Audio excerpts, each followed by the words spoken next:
But first, it's Watchdog, and we are sticking with books, Matt.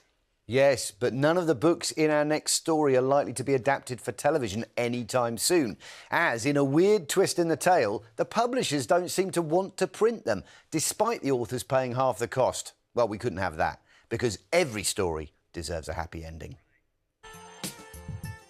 There's nothing like getting lost in a great book. I wish I could say that the tale of L.R. Price publications were a work of fiction, or guarantee that it had a happy ending. But this much is true. For many budding authors, it's been an absolute horror story. Because L.R. Price Publications, led by Russell Spencer, has taken thousands of pounds from aspiring authors before leaving them high and dry. For 20 years, John from Hull has been writing his very own passion project. I typed in best publishing houses in the UK. L.R. Price came top, so I thought, right, I'll email them. In February 2022, John signed a hybrid publishing contract with L.R. Price, meaning the publisher and author share the cost of producing the book, with John paying £1,247. His work would be edited and published within 12 months. I would receive an email every now and then. They wouldn't explain how far the editing process was. They wouldn't explain if they needed to talk to me about changes. In May 2023, John was told that the publisher was activating a clause in his contract known as force majeure, which gave the company an extension to the publishing deadline due to unforeseen circumstances.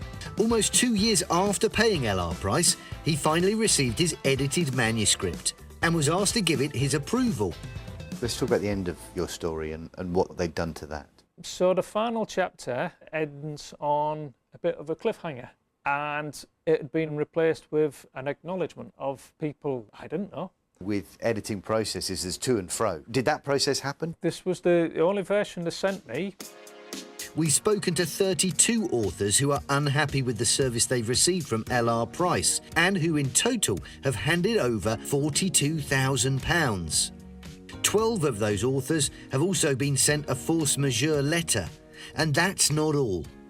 In the L.R. Price contract, it says if you terminate, we keep your money and the non-exclusive rights to publish your work. And it's losing these rights that concerns many of the budding authors we've spoken to. Glenn from Bishop Stortford also agreed to a hybrid publishing deal with L.R. Price, with Glenn paying £1,487. He too was told his book would be published in 12 months. An assistant editor would say, it's all going really well, it's all on schedule for the date.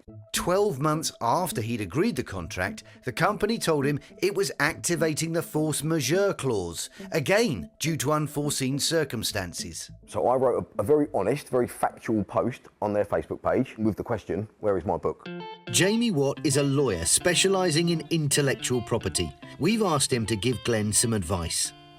Jamie, the term force majeure, how does it work in this circumstance? It's usually something like an act of God, fire, flood. It is a little surprising that this circumstance has come up repeatedly. And Glenn wants to know if the contract gives L.R. Price the rights to his work. The contract is one in which rights in the work are licensed rather than transferred. The benefit of that is they've never been transferred from you. That sounds to me, Glenn, like you've got your work back in your control and you can now get it published by anybody that you want to. Yeah, that's what I fully intend to do. In a statement, L.R. Price told us that John sent his manuscript in the wrong format, which increased publishing time by 10 months. When we asked the company whether or not it had notified John of this, L.R. Price didn't provide us with evidence that it did. However, John has since confirmed he now owns the rights for his book. Regarding Glenn, L.R. Price told us it wouldn't be publishing his book or releasing the rights back to him, as the author had posted negative comments on social media and sent uncomplimentary emails to members of staff. However, when asked for evidence of these messages, L.R. Price didn't provide it.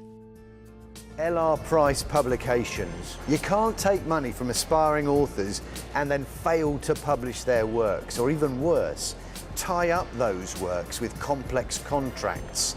If you can't do what you promised, you need to pay them their money back. and show a little bit of spine.